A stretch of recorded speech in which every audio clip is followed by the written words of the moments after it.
Hello there, and welcome. My name is Jason Millward, and you are listening to Plugged Into Virta, the electric vehicle charging podcast. The future of mobility is electric.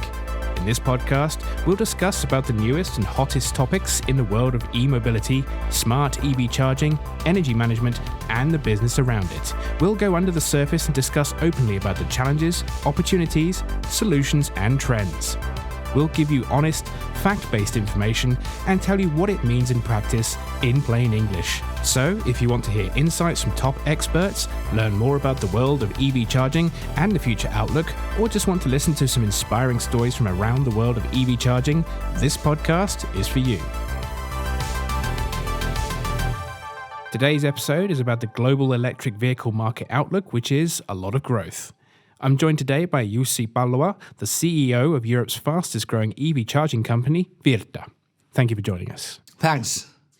The rise of electric cars has been talked about for years. Now the time has come. The world is moving full force towards electrification of mobility. The electric vehicle market is growing approximately 40 to 80% each year, depending on the market area. In autumn of 2020, already 1 in 10 cars sold in Europe was an electric vehicle, but this is just the start. So today we're going to discuss about the market growth and outlook. But before we dive into today's subject, maybe you could just tell us a little bit about yourself, Jussi, and what you do. Yeah, so I'm enthusiastic about new energy world and electric vehicles, and these really form deeply relationship in the energy system due to the energy storages of electric vehicle. Sometimes people ask that am I car enthusiastic? No, I don't that much care about cars, but what I care is the energy future and the electric vehicles are really deeply connected the big global chains of global energy system and sustainable mobility, but also sustainable energy production. So you said already that in 2013 it was clear to you that the future of mobility is electric. But back in 2016, a mere 5 years ago, for example in Finland, when the Ministry of Transport estimated that there will be 200,000 electric vehicles in Finland by 2030, they were laughed at. Now that 1 in 10 vehicles sold in Europe is electric, and the IEA estimates that there will be 140 to 240 million electric vehicles by 2030, did you see this coming? The numbers, of course, I've been playing with for 12 years, the scenario development, different types of scenarios. In a sense, I would say that this is kind of honey pouring down. It is not so complex to predict this world. Why? Because there's lots of inertia. Changing global vehicle fleet is a tremendous task. It is certain inertia related to that. Even if we would have a perfect solution, changing that would require tens of years. So I as a background, I have made the PhD in power system evolution for long-term investment, and there's certain rules what you can see in this system, and looking down the fundamentals. I was starting with my colleagues more than 10 years ago to look this topic. For example, with Elias Pöry, we have been cooperating long time, even before Virta was formed, to look about what is happening around the world. And what we did is that we had to really focus on understanding the world, traveling different continents, all the continents, analyzing what is happening in the world. And what came visible is one really tremendous thing, is that the global energy system is changing. It was visible that there's lots of pressure to decarbonize the power generation. And there is no other way than to concentrate on renewable energy.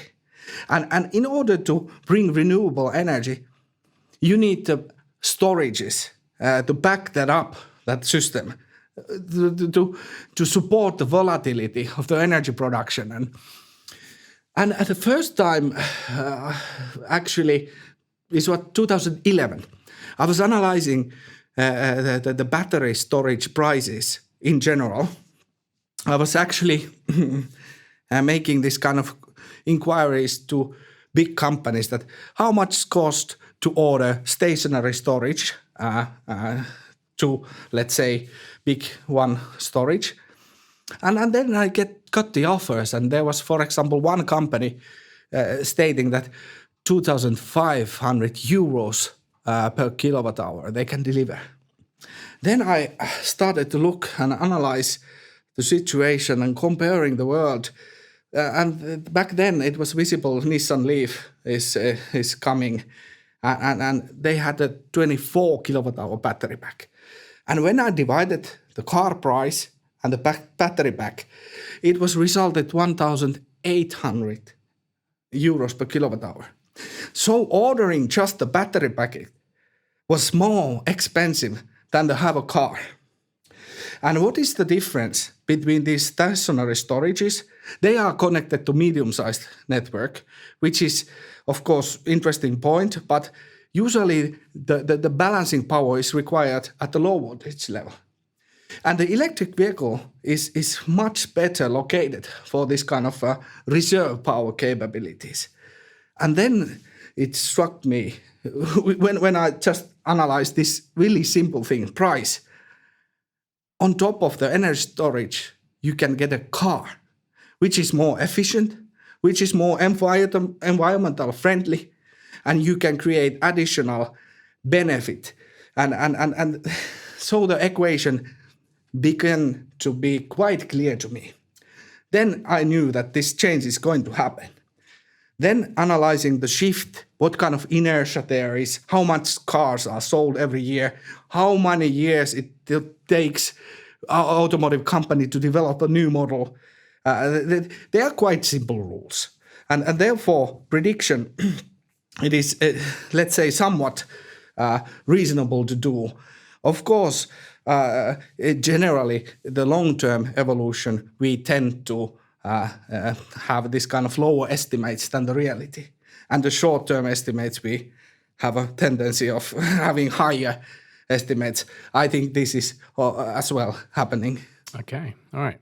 So the EV charging market is growing even faster than the electric vehicle market. What are the biggest reasons that the market growth has accelerated so much in the past, say, 1.5 years?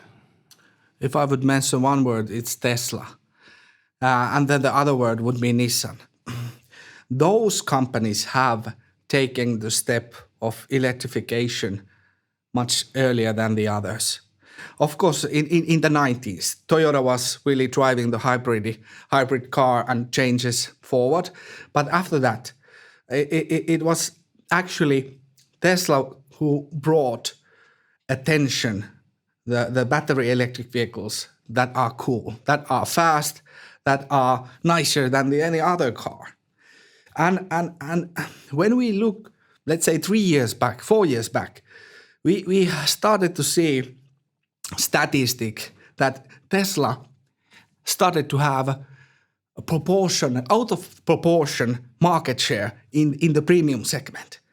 BMW, Mercedes, Audi, Porsche was losing the deals, losing the market, losing the grip. And so Tesla have driven and actually forced these companies to act. And they have acted and analyzed the situation many years ago already. And how it affects now, let's say 1.5 years ago, the results are coming to be visible of that work. But actually, I would put lots of merit to Tesla and also to Nissan, that they are pushing through EVs. And especially Tesla have made EVs look cool.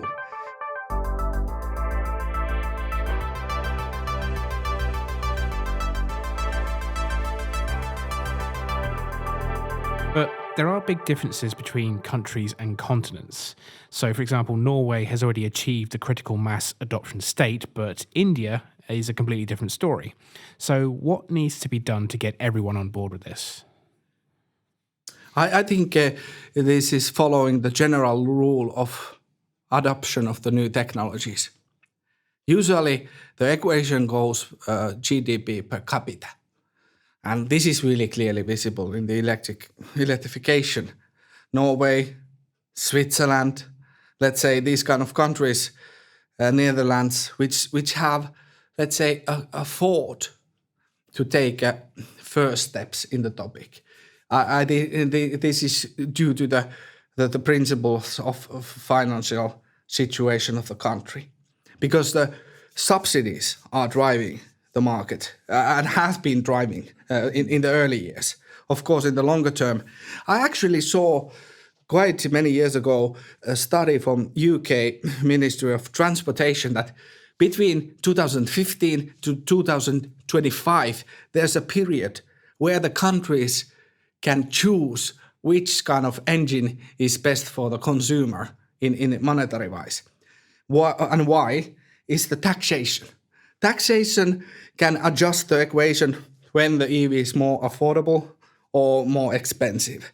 And this is now happening. And the result from the study was that after 25, there is no way that even taxation can bring the gap for fuel cars anymore. So the future of mobility is electric, but how soon will the internal combustion engine not be an option anymore? And will the future be fully electric? For example, is there going to be a role for different alternative fuels like hydrogen, for example? For hydrogen, I would take a specific topic.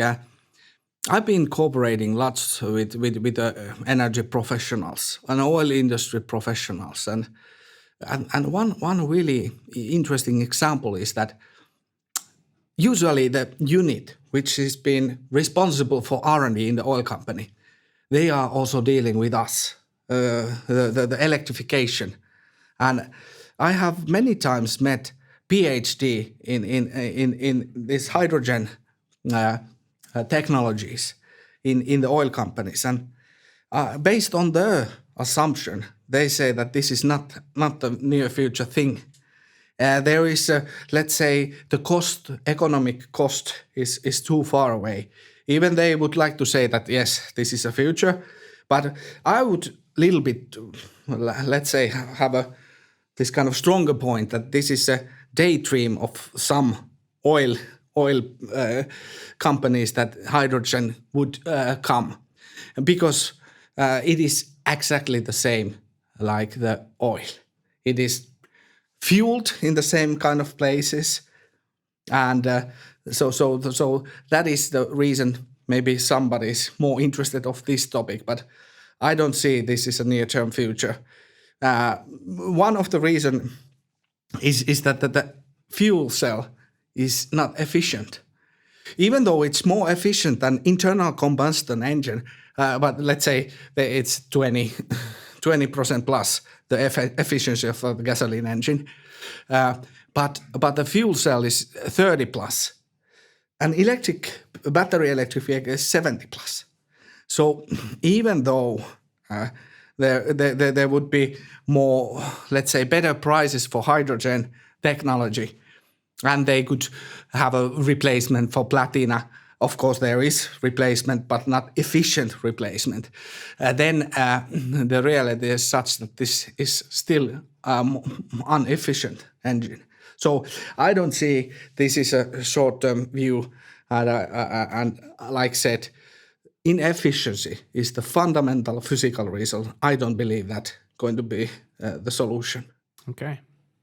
I could actually go on with this, but I don't want to go with too much time. I'm kind of fascinated by the different technologies in hydrogen, especially like, what goes into actually making a battery and the rare earth materials that we need, which are finite, for example. But obviously hydrogen is it's the most abundant element in the universe. So to me, that kind of the sustainability of making batteries and that sort of thing kind of interests me, but I'm really a layman, so I don't really... You can ask, we can debate on this. Maybe you can take a trip to sun and fetch the hydrogen there. True. So. But, if we can get into space and start mining asteroids for other rare earth elements, it can make more interesting. Yeah. But, okay, great. Is there anything you'd like to add then before we close this out? I'm really happy that Virta is being one that is already serving 7.1% of the EV drivers in Europe. So we are looking forward to expand the service in other continents. We have started the cooperation in Japan, and eventually I see the platforms will grow global. So that is the inevitable way of the electrification. Yeah. So today Virta is operating 7.1% market share in Europe, and the market growth is going to be really fast. Actually, absolute figures every year from now on onwards. The electrification, there will be more electric vehicles coming. So it's going to be a really interesting ride. Lots of work, of course, but I think fun in the way. Yeah. Okay. Well, Jussi, thank you very much for coming along. It's been a pleasure. Thanks a lot. Thanks a lot. And that's it for this episode of Plugged Into Virta, the electric vehicle charging podcast. Thank you for listening. If you liked this podcast, don't forget to follow and subscribe. And please share it to your colleagues and friends. We appreciate all your feedback, reviews, and ratings too. You can connect with us on LinkedIn at Virta Limited. And if you're looking for more information about EV charging, e-mobility, and energy management, visit us at virta.global. Until next time, thank you for joining us. Let's take charge of the future together.